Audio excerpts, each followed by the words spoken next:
Now we got a president of the United States who...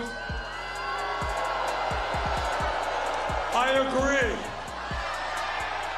Okay, so Trump's approval ratings are tanking, right? And what's he doing? He's posting pictures of himself at UFC fights, trying to look cool. Then, he's got ads on his social media platform claiming he's giving Americans a $150 trillion gift, which, by the way, is probably a scam. And he's sending out emails asking, "Are you still on my side?"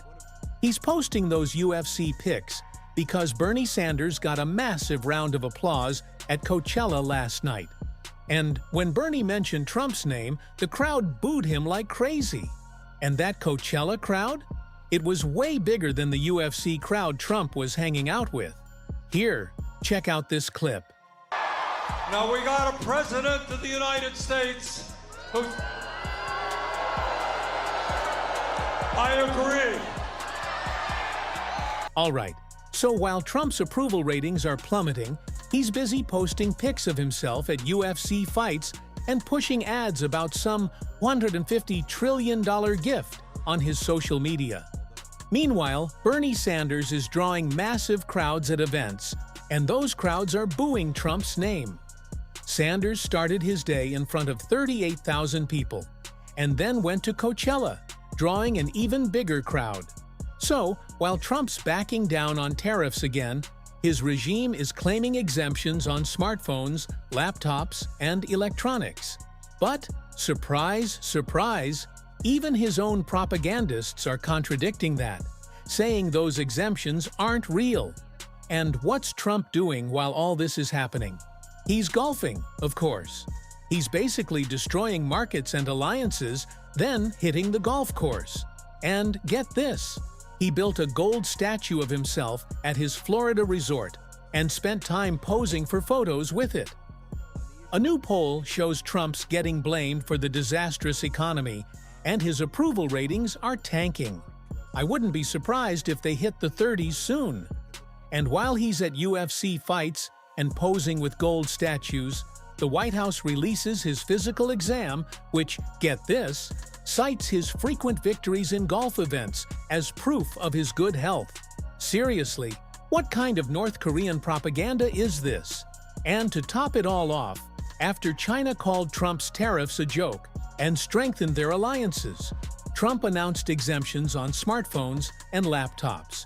But now, his own regime members, like Howard Lutnick, are saying those exemptions are temporary, and iPhones and other electronics will soon face special tariffs.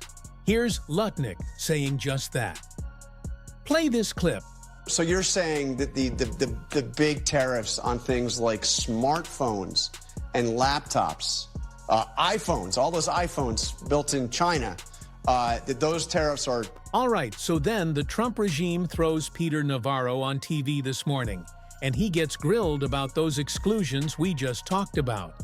And get this, he straight up says they're not exclusions, even though they're literally written as exclusions. Play this clip. There's three kinds. There's the high-end chips, which is the AI future. Okay, we've got to get control of that. And then there's everything else that fuels our autos and on down. Fair enough. I hear what you're saying on investigation, but there is currently an exclusion for some of those products. You want to call an exclusion potatoes, potatoes. No, it's not. What it is. The White House called it an exclusion. Well, but let's say, let's just. Here's, I think, another thing that's really important. All right. So then they bring on Donald Trump's top trade representative, this guy, Jamieson Greer, and he gets asked about this 90-day pause on the tariffs. And they ask him, does 90 days actually mean 90 days? And watch how flustered he gets. Play this clip. We're in conversations with several countries. It's going to be up to these countries to come to the table, continue coming to the table, and make these kinds of offers. I mean, the reality is we're working around the clock, day and night, sharing paper, receiving offers, and giving feedback to these countries with respect to how they can better achieve reciprocal trade with the United States. But 90 days could be a rolling deadline, is what I hear you saying. Well, I would not say that. In the president's cabinet meeting last week, he was asked about this, and he said, well, we'll see. I mean, my goal is to get meaningful deals before 90 days, and I think we're going to be there with several countries in the next few weeks. Ambassador. Meanwhile, China's just chilling, calm and confident. They've been prepping for this, and they're making Trump look like a total fool right now. It's sad, but true.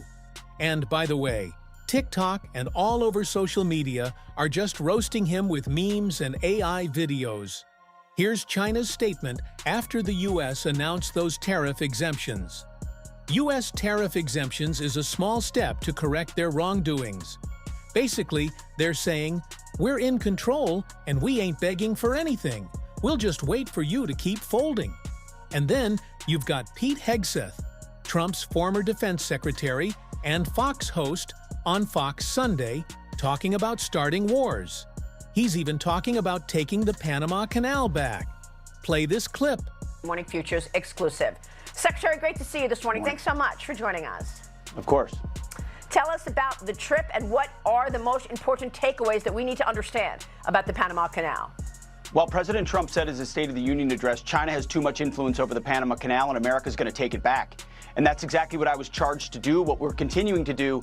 China's influence cannot control our own backyard, especially a critical waterway, key terrain like the Panama Canal. You mentioned... You're right, I did.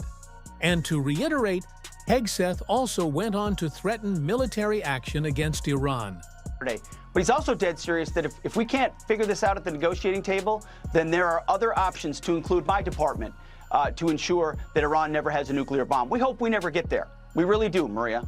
But what we're doing with the Houthis and what we're doing in the region, we've shown a capability to go far, to go deep, and to go big. And again, we don't want to do that. But if we have to, we will, to prevent the nuclear bomb in Iran's hands. I was reading. And then they bring on Brooke Rollins, Donald Trump's Secretary of Agriculture. And guess what? She blames Biden for the fact that egg prices are rising again in April. What else would you expect from these guys? Here, play this clip. But egg prices are back up again. You've had great success on that. What can people expect quickly? Well, we are focused on, obviously, the president securing the border and grocery prices. Eggs have been a big driver in that under Joe Biden, increased by 230% in the last administration. Wholesale prices are now down almost 60%. We'll keep working on that and keep fighting for everyday Americans, and especially our American farmers and ranchers here at USDA. All right, Secretary Rollins, thank you very much for your time. Hope you had a good birthday this week. Thank you, Shannon. All right, so Spencer Akemian lays it out. Since Wednesday, we've had this crazy roller coaster of tariffs. First, it's this universal reciprocal tariff thing, which was a total mess. Then, back to 10%. Then China hits us with 50%, 90%, 104%, 125%, and 145% tariffs. Then, electronics are exempt, and now, maybe not. It's a total whiplash. And as Larry Summers, the former Treasury Secretary, points out, China's the real winner here. They're expanding their influence while we're making a mess of things.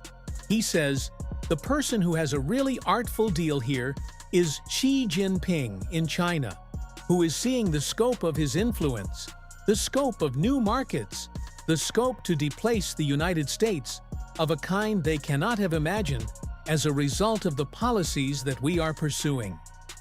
Meanwhile, consumer confidence is tanking, worse than during the 2008 crash. People are worried about losing their jobs, which is usually a sign of a recession. And then there's this photo of U.S. envoy Steve Witkoff shaking hands with Putin, looking way too friendly. And Putin's launching missile attacks, killing innocent people. Then you've got Laura Loomer, a 9/11 denier and conspiracy theorist, posting that photo and praising Witkoff. And Marco Rubio, the Secretary of State, is reposting it. Seriously? This is what's happening on Sunday morning. No wonder the world is pushing back. It's insane. Hit subscribe. Thanks for watching.